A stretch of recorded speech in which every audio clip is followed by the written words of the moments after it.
We've been working with artists working in education for the past 3 years, and I've seen so many students really connect to different types of art projects. They love working with the artists who come to the school.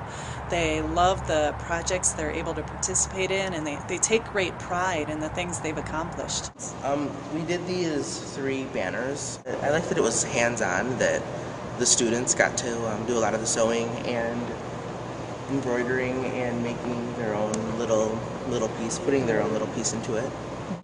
We're working on poems, art projects with we traced our face and we had to put it on clay and carve it out and write our poem on there. I think we're gonna paint it and for an auction in our school. I realized that he really is a good painter. That artist who did this. I'm working on about how to do music and how to use pianos. New tunes, half quarters, 16ths, quarters, eighths, quarters. Just doing music. We get to do stuff like some people never did this in their life before. I like being able to learn something new. I never knew how to sew or stitch, so I basically learned a new style of art. This is my first time writing real poetry. I like to be creative. I can be creative and have fun.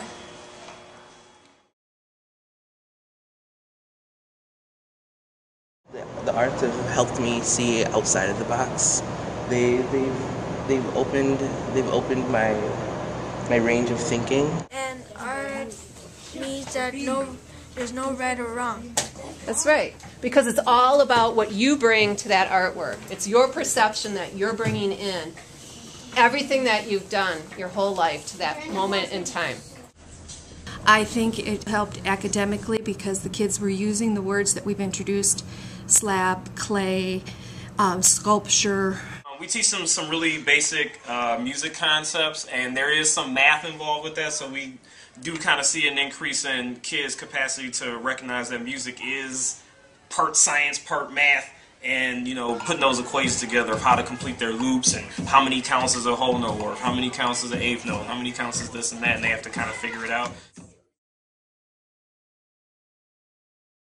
The most important thing that we do as the Summer Truck Studio program is to fill the gap by sort of wrangling in kids that don't have anything to do. They're not in school, they're not in programs, they come from neighborhoods where it's maybe really easy to get into trouble, and so we provide a safe space, not only safe but enriching activities, and we encourage everybody from the community to come and interact with them. Generally, the library is a great place for families to come. It's a great resource, and having the program here is just another added benefit to keep kids busy, especially in Milwaukee, where a lot of the art programs are no longer in schools. Artists Working in Education, A.W.E, have been doing a fabulous job with our kids. We've had them here for 4 weeks, and we've had a lot of family participation, much so, more so than usual, which has been really, really nice to see the interaction between the parents and the kids, or grandparents and kids. His response to the art projects is that he can't get enough of the art projects. Yeah, it was really fun, and I really liked the fish, and I know I didn't have enough stamps for me to trade a hat or video. So I really like the coffee and stuff like that, and it's really beautiful because I really like it a lot. In one of the alternative high schools, where it's not just students coming to school and getting an education, but they're trying to get life skills, because life is hard for some of our students here in Milwaukee.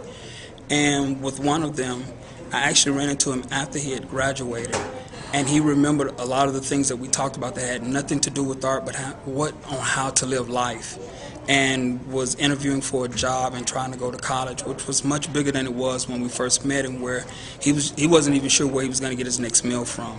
and it just made me feel real good. You know, art is expressing yourself, and that's exactly what it helped me to do. It was our first day. The student walked up to me. He came straight at me, right up almost to my nose, and I did not back down. We settled the class, and we did this project based on Dave Potter, Dave the Slave. 2 years later, I've been going back to the same school, and the student just happened to have been there, walking around trying to find teachers. He came back to the school for a visit. This particular student actually remembered who I was and sat down with me, and we had a nice conversation. And he thanked me for not only not giving up on him, but that he produced his report card, which he was super proud of, and he got A's and everything. And he also apologized for causing so much trouble in class. Another case was a student that really didn't want to do the art. She didn't want to do any of the drawings or the photography or the writing, and it was a real big push. But once we got to the end of the project, she said she had learned a lot, and we kind of separated. She graduated, but then this summer I was going to the opera, and who was there working with the opera company, where she had said, oh, I like the art so much that I went to school and I'm studying art, and my fellowship is right here with the opera company. I thought that was tremendous, that the work that we do in A.W.E pushed her in that direction, where she's now using some of what we built as a foundation to help her further her studies and her life. So that has been a great A.W.E experience, and I think we can do that with more students. And one of the best things I've seen is that students who are really at risk are connecting to school in a different way, and maybe seeing some possibilities for their future that are more non-traditional, you know, careers in the arts and ways that they can really shine that they hadn't thought of before.